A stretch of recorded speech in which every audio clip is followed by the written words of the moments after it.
Dan tidak ada sesuatu yang paling tinggi dalam Islam ini selain daripada apa? Ridha Allah. Betul ya Pak ya? Tidak ada yang paling tinggi di sisi Allah Ta'ala selain daripada ridha Allah.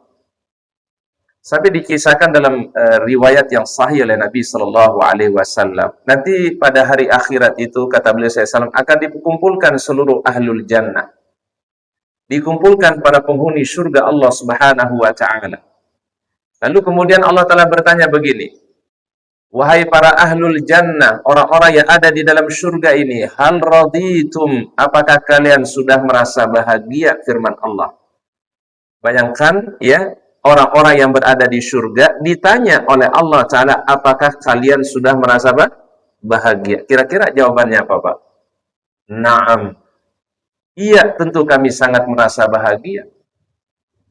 Jadi orang yang ada di dalam al-jannah ketika mereka mendapatkan nikmat dari Allah Ta'ala ditanya oleh Allah, apakah kalian sudah merasa bahagia? Maka mereka mengatakan, Radina ya Rabb, kami telah merasa bahagia ya Allah. Engkau berikan nikmat yang tidak pernah kami bayangkan sebelumnya. Mala ainun ra'at, wala udhunun sami'at, wala khatara ala qalbi bashar. Karena nikmat surga itu tidak bisa dibayangkan. Belum pernah dilihat oleh mata manusia, belum pernah didengar oleh telinga manusia, bahkan belum pernah terbersih di dalam apa? Hati dan benak kita. Saking luasnya nikmat Allah Ta'ala di dalam al-jannah. Namun Allah Ta'ala bertanya begini, maukah aku tunjukkan ada nikmat yang lebih besar daripada surga?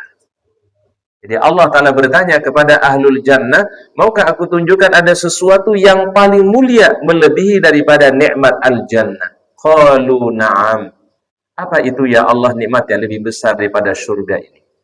Maka Allah Ta'ala menjawab, wa uhillu alaikum ridwani, aku berikan kepada kalian keridhaanku. Masya Allah, berarti yang paling tinggi di dalam syariat Islam ini adalah ridha Allah. Dan ini telah didapatkan oleh para sahabat-sahabat yang terbaik. Di antaranya yang paling mulia adalah Sayyidina Abu Bakar As-Siddiq, Sayyidina Umar ibn al-Khattab, Sayyidina Uthman ibn Affan, Sayyidina Ali bin Abi Thalib radhiyallahu anhum. Oleh karenanya ayat tadi menjadi motivasi kepada kita semua untuk memuliakan para sahabat-sahabat Nabi. Dan kalau kita mendengar sahabat Nabi disebut di belakangnya, kita kasih gelar yang terbaik, radhiyallahu anhu.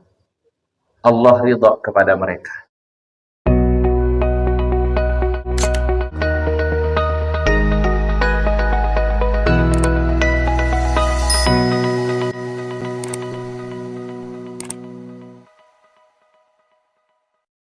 Wabarakatuh.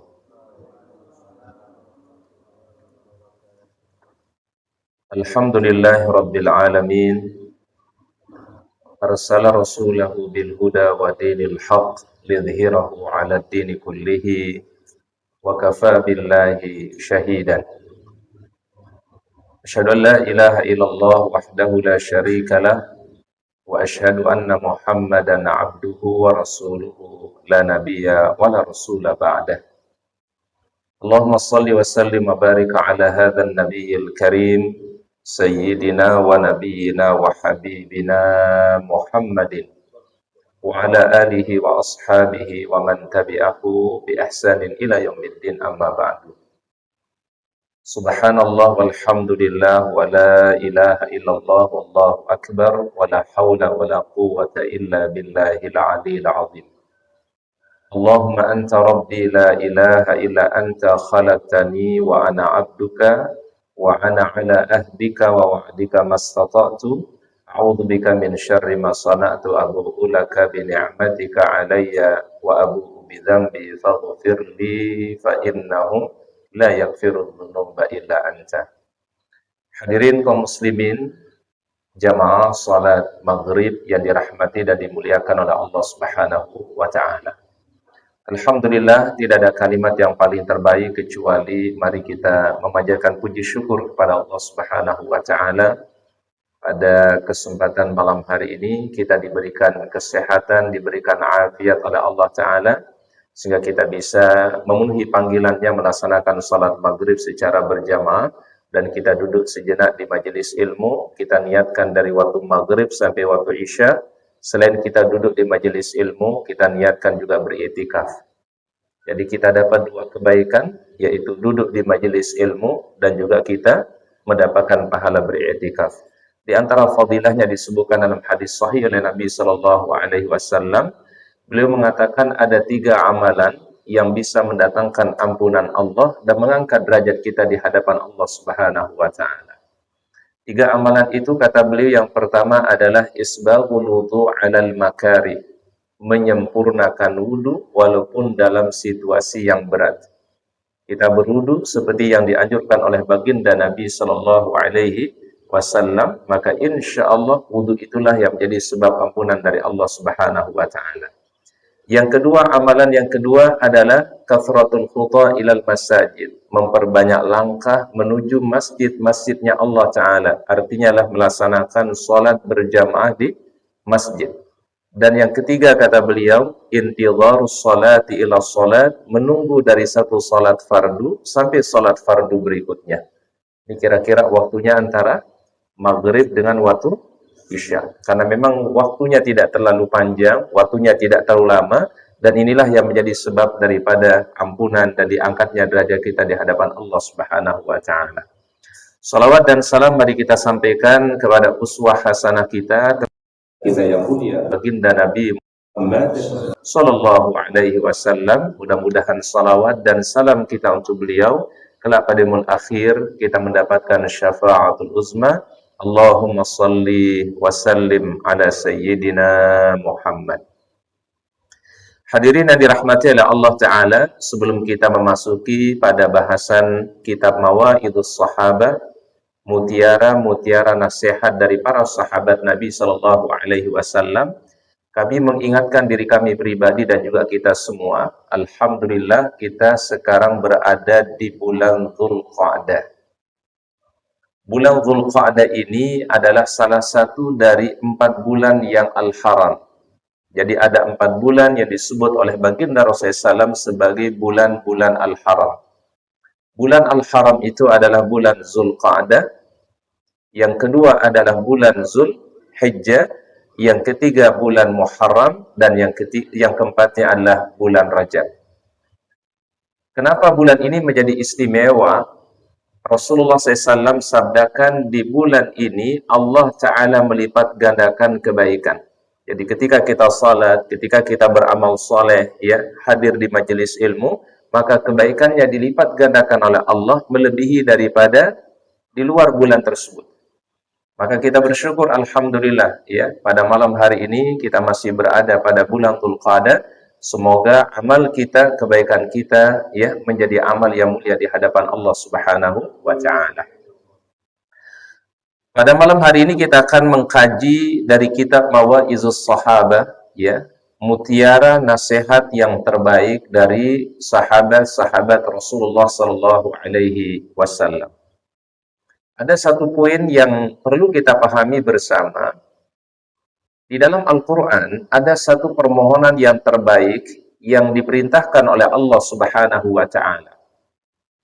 Apa perintah yang Allah Ta'ala meminta kepada kita semua? Yaitu satu doa yang disampaikan oleh Nabi Yusuf alaihi salam, di mana beliau pernah berdoa kepada Allah, tawaffani musliman wa alhiqni bis salihin.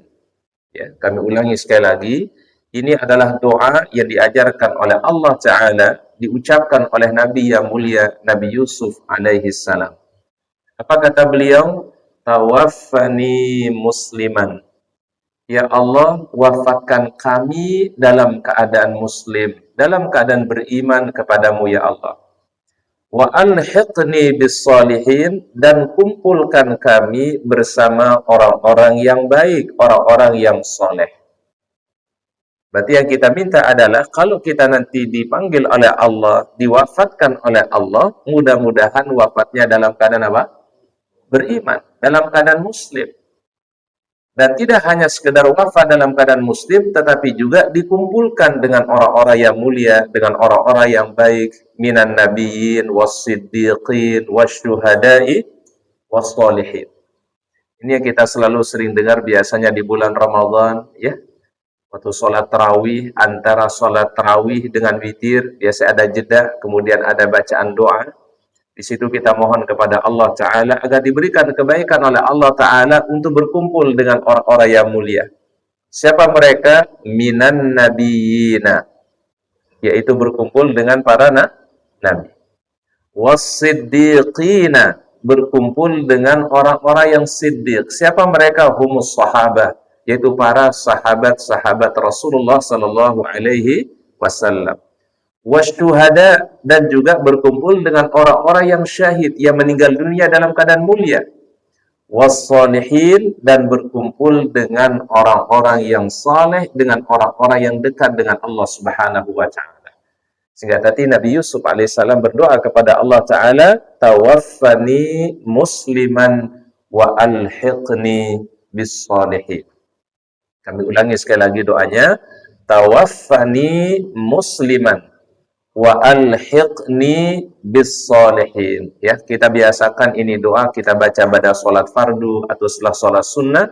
Ya, kita mohon kepada Allah, tawaffani musliman wa alhiqni bis salihin. Di dalam Al-Quran, silakan kita buka surat At-Taubah pada ayat yang ke-100. Ya. Surat At-Taubah pada ayat yang ke-100, Allah Ta'ala firmankan, A'udhu billahi minasyaitanir rajim, was-sabiqunal awwaluna minal muhajirina wal ansar, walladzina taba'uhum bi ihsan, radiyallahu anhum wa radu anhu. Was-sabiqunal awwalun, dan orang-orang yang telah memeluk Islam, ya, dari umat terdahulu, minal muhajirin wal ansar, baik dari kalangan muhajirin dan juga kalangan al-ansar, walladzina taba'uhum bi ihsan, dan orang-orang yang mengikuti mereka dengan baik, radhiyallahu anhum, Allah ridha kepada mereka, wa radu anhu, dan juga mereka ridha kepada Allah. Siapa kira-kira yang dimasukkan dengan ayat ini? Tidak lain dan tidak bukan humus sahabah. Mereka adalah para sahabat-sahabat baginda Nabi. Tadi siang ketika kita hadir di di Jumatan, ya, khatib itu selalu mengingatkan kita semua dengan satu kalimat yang baik, Pak. Ini biasanya dibaca di khutbah yang kedua. Wardallahu 'anil khulafa'ir rasyidin. Ya Allah, berikanlah keridhaan-Mu kepada khulafa'ur rasyidin, Abi Bakrin, wa Umar, wa Utsmana, wa Ali. Ada berapa orang yang disebut di dalam khutbah tadi? Ada 4. Abi Bakrin, wa Umar, wa Utsmana, wa Ali. Wa an jami'a ashabin Nabi, dan juga seluruh sahabat-sahabat Nabi sallallahu alaihi wasallam. Mereka mendapatkan kedudukan yang mulia di sisi Allah, radhiyallahu anhum, Allah telah ridha kepada mereka. Wa radu anhu, dan juga mereka ridha kepada Allah. Dan tidak ada sesuatu yang paling tinggi dalam Islam ini selain daripada apa? Ridha Allah. Betul ya Pak ya? Tidak ada yang paling tinggi di sisi Allah Ta'ala selain daripada ridha Allah. Sampai dikisahkan dalam riwayat yang sahih oleh Nabi Sallallahu Alaihi Wasallam. Nanti pada hari akhirat itu, kata beliau SAW, akan dikumpulkan seluruh ahlul jannah. Dikumpulkan para penghuni surga Allah Subhanahu Wa Taala. Lalu kemudian Allah Ta'ala bertanya begini, wahai para ahlul jannah, orang-orang yang ada di dalam surga ini, hal raditum, apakah kalian sudah merasa bahagia? Firman Allah. Bayangkan ya, orang-orang yang berada di surga ditanya oleh Allah Ta'ala, apakah kalian sudah merasa bahagia? Kira-kira jawabannya apa, Pak? Naam. Iya, tentu kami sangat merasa bahagia. Jadi orang yang ada di dalam al-jannah ketika mereka mendapatkan nikmat dari Allah Ta'ala ditanya oleh Allah, apakah kalian sudah merasa bahagia? Maka mereka mengatakan, radina ya Rabb, kami telah merasa bahagia ya Allah. Engkau berikan nikmat yang tidak pernah kami bayangkan sebelumnya. Mala ainun ra'at, wala udhunun sami'at, wala khatara ala qalbi bashar. Karena nikmat surga itu tidak bisa dibayangkan. Belum pernah dilihat oleh mata manusia, belum pernah didengar oleh telinga manusia, bahkan belum pernah terbersih di dalam apa? Hati dan benak kita. Saking luasnya nikmat Allah Ta'ala di dalam Al-Jannah. Namun Allah Ta'ala bertanya begini, maukah aku tunjukkan ada nikmat yang lebih besar daripada surga? Jadi Allah Ta'ala bertanya kepada Ahlul Jannah, maukah aku tunjukkan ada sesuatu yang paling mulia melebihi daripada nikmat Al-Jannah? Qalu na'am. Apa itu ya Allah nikmat yang lebih besar daripada surga ini? Maka Allah Ta'ala menjawab, wa uhillu alaikum ridwani, aku berikan kepada kalian keridhaanku. Masya Allah, berarti yang paling tinggi di dalam syariat Islam ini adalah ridha Allah. Dan ini telah didapatkan oleh para sahabat-sahabat yang terbaik, di antaranya yang paling mulia adalah Sayyidina Abu Bakar As-Siddiq, Sayyidina Umar ibn al-Khattab, Sayyidina Uthman ibn Affan, Sayyidina Ali bin Abi Thalib radhiyallahu anhum. Oleh karenanya, ayat tadi menjadi motivasi kepada kita semua untuk memuliakan para sahabat-sahabat Nabi. Dan kalau kita mendengar sahabat Nabi disebut di belakangnya, kita kasih gelar yang terbaik, radhiyallahu anhu. Allah ridha kepada mereka. Dan kita akan coba memahami bagaimana nasihat-nasihat yang terbaik dari sahabat yang mulia, yaitu Abu Bakar As-Siddiq radhiyallahu anhu. Kita akan coba memahami dulu ya nama asli daripada Abu Bakar As-Siddiq radhiyallahu anhu. Sayyidina Abu Bakar ini nama asli beliau sebenarnya adalah Abdullah ibn Uthman atau Abdullah bin Abi Quhafah. Cuma lebih populer sahabat ini dipanggil Abu Bakar As-Siddiq radhiyallahu anhu. Jadi nama aslinya hampir kita tidak ngeh gitu Pak ya. Nama aslinya ternyata Abdullah bin Uthman atau disebut Abdullah bin Abi Quhafah. Sama apa? Ada seorang sahabat unik namanya Pak. Nama sahabat itu Abu Hurairah. Abu itu kan artinya bapak. Hurairah artinya kucing. Kalau digabungkan berarti apa? Bapak kucing. Kira-kira ada nggak orang namanya Abu Hurairah bapak kucing? Nggak ada. Nah, nama asli sahabat Abu Hurairah itu Abdurrahman bin Sakhr Ad-Dawsi. Nah, cuma karena Rasul pernah memanggil dia, ya, wahai Abu Hurairah, ya Aba Hurairah. Waktu lagi main dengan kucingnya, dipanggil sama Nabi, ya Aba Hurairah. Maka Abu Hurairah ini lebih populer namanya, disebut oleh para sahabat dibandingkan nama aslinya. Nama aslinya adalah Abdurrahman bin Sakhr Ad-Dawsi. Itu nama Abu Hurairah radhiyallahu anhu. Kalau Sayyidina Abu Bakar nama aslinya Abdullah bin Uthman atau Abdullah bin Abi Quhafah. Ini nama sahabat yang mulia, yaitu Abu Bakar As-Siddiq. Beliau dengan baginda Nabi SAW, menurut para ahli sejarah, usia beliau terpaut berbeda dengan Nabi sanataini ay thalathi sanawat. Hanya cuma 2 tahun atau 3 tahun beda usia beliau dengan baginda Nabi SAW. Berarti secara umur adalah Abu Bakar ini umurnya sangat dekat dengan baginda Nabi SAW. Tadi bedanya berapa banyak? Cuma 2 atau 3 tahun Pak bedanya antara kelahiran baginda Nabi SAW dengan Sayyidina Abu Bakar As-Siddiq. Rasul itu kan dilahirkan oleh Allah Ta'ala pada tahun yang dikenal dengan Amul Fil. Ya, tahun apa namanya Pak? Tahun gajah. Ya. Setelah lahirnya baginda Nabi SAW, baru lahirlah Sayyidina Abu Bakar As-Siddiq 2 tahun setelahnya. Atau satu riwayat mengatakanlah 3 tahun setelahnya. Berarti terpaut usia beliau dengan baginda Nabi hanya berapa tahun Pak? Cuma 2 tahun atau 3 tahun saja. Abu Bakar As-Siddiq radhiyallahu anhu ini diberikan 2 gelar oleh Rasulullah SAW. Yang pertama dikasih gelar As-Siddiq. Ya, apa gelar yang pertama? As-Siddiq. Kenapa beliau dikasih gelar As-Siddiq? Karena beliaulah yang membenarkan peristiwa yang pernah terjadi pada Rasulullah SAW, peristiwa yang kita kenal Isra dan Mi'raj.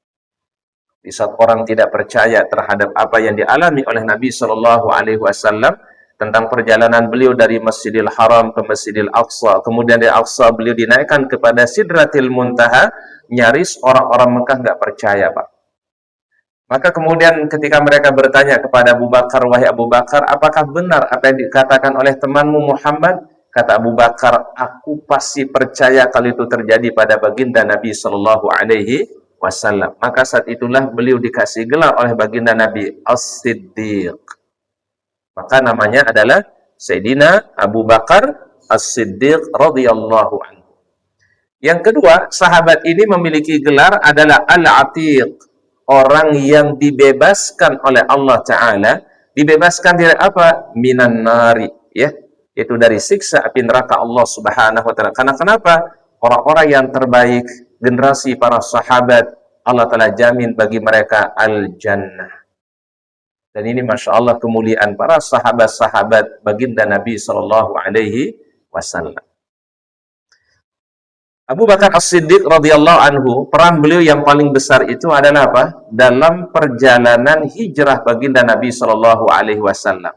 Kita mungkin baca dalam sejarah, Pak, ketika Allah Ta'ala memberikan Rasul untuk berhijrah ke kota Madinah. Para sahabat minta izin kepada baginda Rasul, diizinkan berangkat duluan, Pak. Sahabat A minta izin, ya Rasul, kami berangkat menuju kota Madinah Yathrib, diizinkan oleh baginda Nabi SAW, silakan berangkat duluan. Sampai kemudian Abu Bakar minta izin kepada baginda Rasul, ya Rasulullah, izinkan kami berangkat duluan. Apa jawab baginda Rasul? Wahai Abu Bakar, tahanlah dirimu, jangan engkau hijrah dulu, jangan berangkat dulu ke kota Madinah, semoga engkaulah yang akan dipilih oleh Allah Ta'ala menjadi temanku dalam perjalanan hijrah nanti. Dan ini Masya Allah kemuliaan Sayyidina Abu Bakar As-Siddiq yang tidak diberikan kepada yang lainnya. Beliaulah sahabat yang menemani Rasulullah SAW dalam perjalanan apa? Hijrahnya. Bahkan sampai beliau bersembunyi dengan baginda Nabi di gua Thur. Ya, di gua apa? Di gua Thur. Siapa yang menemani baginda SAW? Sayyidina Abu Bakar As-Siddiq radhiyallahu anhu. Sampai ada ayat turun Al-Quran kepada baginda Nabi SAW. La tahzan innallaha ma'ana. Jangan engkau bersedih. Jangan engkau khawatir. Sesungguhnya Allah Ta'ala senantiasa bersama kami. Ini peran besar daripada Sayyidina Abu Bakar As-Siddiq radhiyallahu anhu. Sayyidina Abu Bakar As-Siddiq radhiyallahu anhu sebelum wafatnya Nabi sallallahu alaihi wasallam tidak ada orang yang menggantikan Rasul menjadi imam selain Abu Bakar As-Siddiq. Ya. Pada di situ banyak sahabat yang ahli Quran, ada Abdullah bin Mas'ud radhiyallahu anhu. Ada Ubay bin Ka'ab radhiyallahu anhu, tetapi yang dipilih menjadi imam untuk menggantikan Rasulullah SAW di saat sakit beliau di masa terakhir kehidupan beliau tidak lain dan tidak bukan yaitu Sayyidina Abu Bakar As-Siddiq radhiyallahu anhu. Dan bahkan salah satu wasiat beliau, ya, sebelum wafatnya Nabi SAW, apa kata beliau? Kalau nanti aku wafat, sabda baginda Rasulullah SAW, tolong seluruh pintu kota Madinah ini atau Masjid Nabawi ini tolong kalian tutup illa khawkhatu Abi Bakrin, kecuali pintu masjid yang disebut dengan pintu Abu Bakar As-Siddiq radhiyallahu anhu.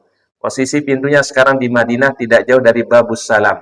Yang kita mau masuk ke Raudhah, ya, di sebelah kanan Masjid Nabawi ada namanya Babus Salam, di belakangnya itu sedikit ada pintu namanya Bab Abu Bakar As-Siddiq radhiyallahu anhu. Jadi diminta oleh baginda Nabi SAW, kalau nanti aku meninggal dunia, kata beliau, tutup semua pintu-pintu yang ada di Nabawi ini, kecuali pintu, yaitu apa? Khawkhatu Abi Bakrin radhiyallahu anhu, yaitu pintu Sayyidina Abu Bakar As-Siddiq radhiyallahu anhu. Baik, apa saja nasihat-nasihat yang terbaik yang beliau pernah sampaikan, dan ini menjadi satu hikmah yang besar kepada kita semua.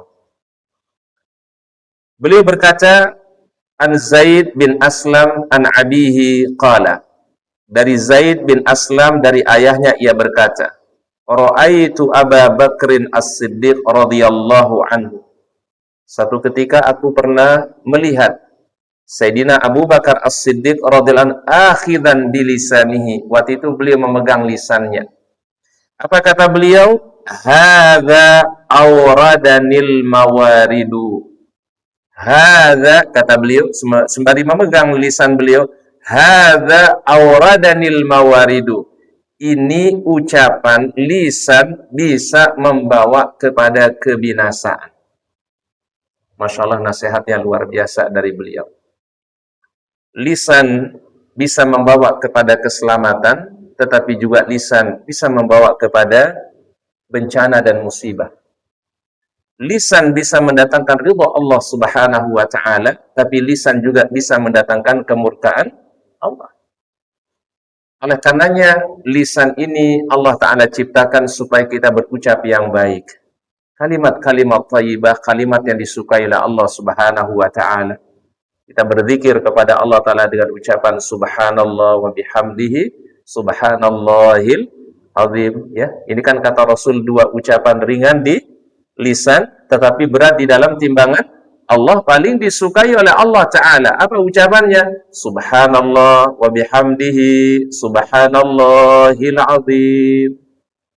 Ringan di lisan, namun berat dalam timbangan Allah Subhanahu wa Ta'ala. Subhanallah wa bihamdihi, Subhanallahil azim. Kita perbanyak ucapan la ilaha illallah wahdahu la syarikalah, lahul mulku wa lahul hamdu wa huwa ala kulli syai'in qadir. Ya Allah, tidak ada Tuhan yang diibadahi selain Engkau, ya Allah, ya, yang Maha Esa. Tidak ada sekutu bagimu, ya Allah. Baginya segala pujian, segala kerajaan. Ia yang Maha Kuasa atas segala sesuatu. Masya Allah, fadilahnya luar biasa. Kata beliau SAW dalam satu hadis sahih riwayat Imam Al-Bukhari dan Imam Muslim, barang siapa yang membaca la ilaha illallah wahdahu la syarikalah, lahul mulku wa lahul hamdu wa huwa ala kulli syai'in qadir, sebanyak 100 kali dalam satu harinya. Jadi kita dianjurkan oleh baginda Nabi SAW kalau bisa dibaca dalam setiap harinya sebanyak 100 kali. Apa fadilahnya kata beliau? Kutibalahu mi'atu hasanatin. Ditulis oleh Allah Ta'ala bagi hamba tersebut 100 kebaikan. Berapa kebaikan? 100 kebaikan. Wa muhiyat anhu mi'atu sayyi'atin, dihapus darinya 100 kesalahannya. Wa kana hirzan minasyaitani hina yusbihu hatta yumsiya. Allah Ta'ala akan jaga dia dari waktu pagi sampai waktu sore hari. InsyaAllah kalau kita niatkan, ya Allah, mudah-mudahan dengan bacaan yang Kau jaga kami, jaga keselamatan kami, jaga keluarga kami, jaga istri anak-anak kami, jaga harta kami, jaga keluarga kami. Ini kita bertawassul dengan kalimat yang mulia. La ilaha illallah wahdahu la syarikalah, lahul mulku wa lahul hamdu wa huwa ala kulli syai'in qadir. Silakan boleh ditambah yuhyi wa yumit wa huwa ala kulli syai'in qadir.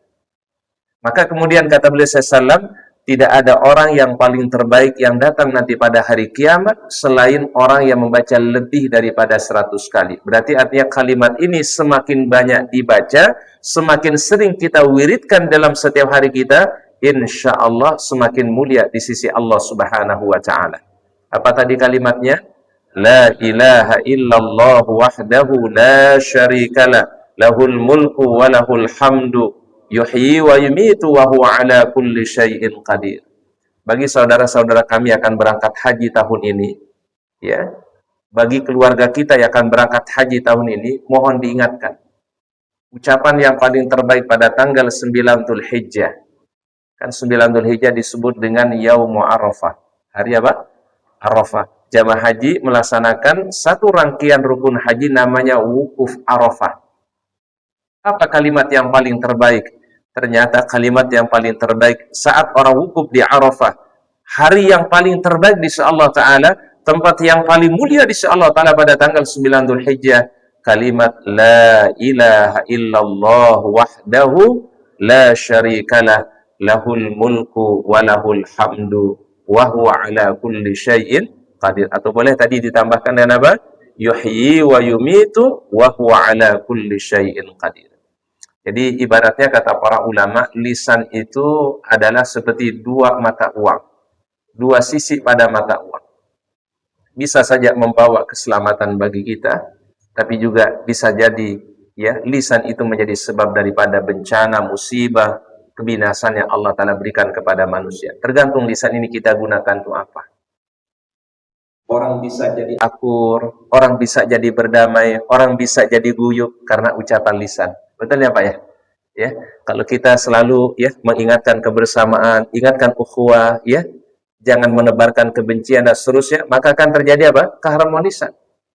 Tapi bila lisan Muhammad menebarkan fitnah, kebencian dan seterusnya, maka itu akan menimbulkan permusuhan. Berarti lisan tergantung. Maka dalam bahasa itu dikatakan salamatul insan fi hifdzil lisan. Selamatnya manusia tergantung kalau dia menjaga banyak lisan. Terlebih kepada orang yang paling kita cintai, Pak. Kepada kedua orang tua kita, kepada pasangan kita, kepada anak-anak kita. Al-Quran mengatakan, wa qulu linnasi husna. Berucaplah kepada manusia dengan kalimat yang husna. Apa husna? Yang penuh dengan kebaikan. Doakan, mintakan yang terbaik insya Allah Subhanahu wa ta'ala. Ada sebuah hadis yang diriwayatkan oleh Imam Al-Bukhari dari baginda Nabi sallallahu alaihi wasallam tentang pentingnya menjaga lisan ini. Kata beliau sallallahu innal 'abda, sungguhnya seorang hamba, la yatakallamu bil kalimah. Dia berucap dengan satu ucapan, satu kalimat. Min ridwanillah, yang Allah Ta'ala ridhai. Ada seorang hamba, kata beliau sallallahu, yang berucap satu kalimat saja, satu kata saja, tapi kalimat atau kata ini adalah Allah Ta'ala ridha. La yulqi laha balan. Mungkin menurut manusia dia tidak abaikan, mungkin dianggap ini ucapan yang mudah, ucapan yang ringan ya Pak ya. Padahal ucapan itu diridhai oleh Allah. Maka sebab itu kata beliau, yarfa'allahu darajah. Allah Ta'ala angkat derajat hamba itu Pak. Dikarenakan apa? Yang diucapkan kalimat yang Allah Ta'ala ridhai. Ketika kita ucapkan la ilaha illallah, Allah Ta'ala ridhai. Ketika kita membaca Al-Quran, Allah Ta'ala ridhai. Ketika kita berikan nasihat kepada keluarga, nasihat untuk anak-anak kita, Allah Ta'ala ridhai. Mungkin menurut kita adalah suatu yang kecil Pak, tapi bagi Allah Ta'ala itulah yang dimuliakan, diangkat derajat kita oleh Allah Subhanahu wa Ta'ala. Wa innal 'abda, kata beliau juga ada seorang hamba la yatakallamu ya bil kalimati min sakhatillah. Ada orang yang berucap satu kata saja, satu kalimat saja, tapi Allah Ta'ala murkai itu kalimat. La yulqi laha balan. Mungkin menurut orang itu adalah hal yang kecil. Ini ucapan kecil, ucapan sederhana. Tetapi ucapan itu tadi dimurkai oleh Allah, seperti ucapan kufur misalnya, ya, orang-orang yang ingkar kepada Allah, tidak beriman kepada Allah di hari kiamat misalnya, itu mungkin lisannya dianggap itu adalah hal yang kecil menurut dia, tapi itu sesuatu yang dalam murkai. Apa kata beliau sallallahu alaihi wasallam? Bisa jadi itulah sebab yahwa biha fi jahannam. Itulah yang kemudian membawa dia kepada kemurkaan Allah Ta'ala dan api nerakanya. Artinya Pak, lisan bisa membawa kepada keselamatan kita, tapi juga lisan bisa membawa kepada apa? Kepada kemurkaan Allah Subhanahu wa Ta'ala. Oleh karenanya ada satu cerita di zaman Nabi SAW. Ini riwayatnya dari sahabat, yaitu Abu Ayyub Al-Ansari radhiyallahu anhu. Abu Ayyub ini agak unik Pak. Ini kalau kita baca biografi beliau ya. Sahabat inilah yang rumahnya pertama kali tempat menginapnya Nabi SAW ketika beliau tiba di kota Madinah. Nama sahabat ini Abu Ayyub Al-Ansari radhiyallahu anhu. Saat itu Nabi SAW beliau menggunakan kendaraan berupa unta menuju kota Madinah.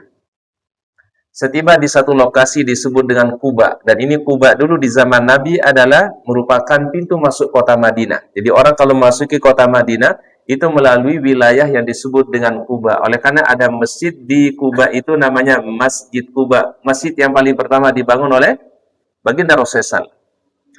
Saat itu para sahabat menawarkan, Pak, silakan baginda Rasul, Anda bermalam di rumah kami. Sahabat A menawarkan, sahabat B menawarkan. Semua sahabat menawarkan agar rumahnya dijadikan tempat tinggal atau bermalam oleh baginda SAW sebelum beliau menuju lokasi yang beliau tuju, yaitu Al-Madinah yang sekarang menjadi Masjid Nabawi, Pak. Tentu Rasul tidak bisa memberikan pilihan, Pak. Beliau tidak mungkin memilih untuk menginap di semua rumah sahabat, Pak. Gimana caranya? Kata beliau SAW, di mana nanti untaku berhenti, beristirahat, maka disilakan istirahat, kata baginda Nabi SAW. Qaddarallah. Dan ini semua karena Allah Subhanahu wa Ta'ala, ridha Allah Ta'ala. Tiba-tiba kendaraannya baginda Nabi ini istirahat pas di depan rumahnya Abu Ayyub Al-Ansari radhiyallahu anhu. Nama sahabat itu siapa? Abu Ayyub Al-Ansari radhiyallahu anhu. Maka pada malam hari itu adalah Rasulullah SAW menginap di sahabat yang mulia Abu Ayyub Al-Ansari radhiyallahu anhu. Bagaimana keberkahan yang Allah Ta'ala berikan kepada beliau. Sahabat yang memiliki usia yang panjang, itulah Abu Ayyub Al-Ansari. Makamnya ada di mana? Makamnya ada di Turki saat ini, Pak. Dan Abu Ayyub memang setelah wafatnya Nabi SAW, beliau memohon kepada Allah Ya Allah, wafatkan aku di negeri yang terjauh. Itu salah satu doa beliau sebelum beliau wafat ya, atau setelah wafatnya baginda Nabi SAW, Abu Ayyub mengatakan, Ya Allah, wafatkan aku di negeri yang terjauh. Dan Masya Allah, Pak, beliaulah orang yang menyebarkan Islam sampai ke wilayah Turki, Pak. Sahabat yang mulia ini bernama Abu Ayyub Al-Ansari radhiyallahu anhu. Sehingga makam beliau berada di mana? Di Turki saat ini. Turki dengan kota Madinah pada masa itu sangat jauh, Pak.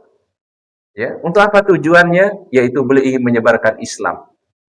Dan inilah kemuliaan para sahabat-sahabat baginda Nabi Shallallahu Alaihi Wasallam. Di antaranya tadi adalah Abu Ayyub Al-Ansari radhiyallahu anhu. Abu Ayyub ini meriwayatkan sebuah riwayat dari Nabi SAW, sebuah hadis dari baginda Nabi SAW. Satu ketika Rasul berkata 3 nasihat kepada beliau. Ada berapa nasihat, Pak? Ada 3. Yang pertama adalah idza qumta ila sholati fasholli sholata muwaddi'in.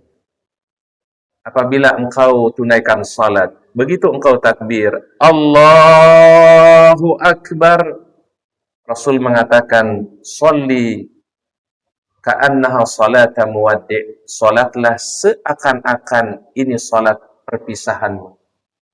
Ketika kita dari salat maghrib, Allahu Akbar, kita bayangkan mungkin ini salat maghrib terakhir kita. Kita belum tentu ketemu dengan salat maghrib hari esok. Ketika kita mungkin mengantarkan jenazah keluarga kita, jenazah saudara kita, mengantarkan ke pemakaman saudara kita, kita bayangkan mungkin suatu saat kita akan diantarkan juga seperti kita mengantarkan saat ini jenazah. Ketika kita salat jenazah untuk saudara kita, untuk keluarga kita, bisa jadi mungkin esok hari jenazah kita akan disolatkan. Maka kata Imam Syafi'i, kalau orang itu selalu membiasakan ya Pak ya, kita biasakan Pak, setiap takbiratul ihram, bayangkan kalau itu menjadi salat yang terakhir kita. Kata Imam Syafi'i apa? Fa innahu yuhsinul ibadata lillah. Maka nanti ibadahnya semakin tekun dan semakin baik di sisi Allah Subhanahu wa taala. Minimal Pak jadi pengingat kita Pak. Menjadi apa? Pengingat. Maka kita akan ibadahnya dengan baik. Kita mungkin ada kekurangan, kita akan perbaiki. Mungkin kita akan meminta ampunan kepada Allah Ta'ala bila kita masih banyak kekurangan. Dan memang kita ini manusia banyak-banyak Pak kekurangannya. Maka salah satu caranya supaya lebih khusyuk dalam ibadah kepada Allah, kata beliau SAW, Salli ka'annaka salata muwaddi'in. Seakan-akan inilah salat terakhir. Ini wasiat yang pertama daripada baginda Nabi SAW yang diriwayatkan oleh sahabat siapa tadi? Abu Ayyub Al-Ansari. Salli salata muwaddi'in. Bahkan diriwayatkan oleh para ulama ya Pak ya. Imam itu kan biasanya suka ngingetin kita Pak ya. Sawu sufufakum. Betul ya Pak ya? Fa inna taswiyatas sufuf min tamamis shalah. Luruskan, rapatkan saf kita, sempurnakan safnya, karena sempurnanya saf, lurusnya saf itu kesempurnaan daripada apa? Salat. Sebagian ulama mengatakan kalau bisa imam menambahkan dengan nasihat tadi, Sallu salata muwaddi'in. Sallu salata muwaddi'in. Salatlah kita semua seakan-akan ini mungkin salat kita yang terakhir. Ini satu yang baik kata para ulama ya Pak ya. Jadi kan biasanya sekali lagi imam biasa ingetin apa? Sawu sufufakum fa inna taswiyatas sufu min tamamis salat. Kalau bisa mah kita tambahin dikit. Sallu salata muwaddi'in. Salatlah seakan-akan ini menjadi salat terakhir kita. Muwaddi' itu artinya apa? Perpisahan. Makanya ada tawaf kalau kita di Mekah itu Pak, sebelum kita meninggalkan kota Mekah, terakhir kita berada di kota Mekah, ada sebuah tawaf namanya tawaful wada'. Tawaf apa? Wada'. Wada' itu apa artinya? Perpisahan.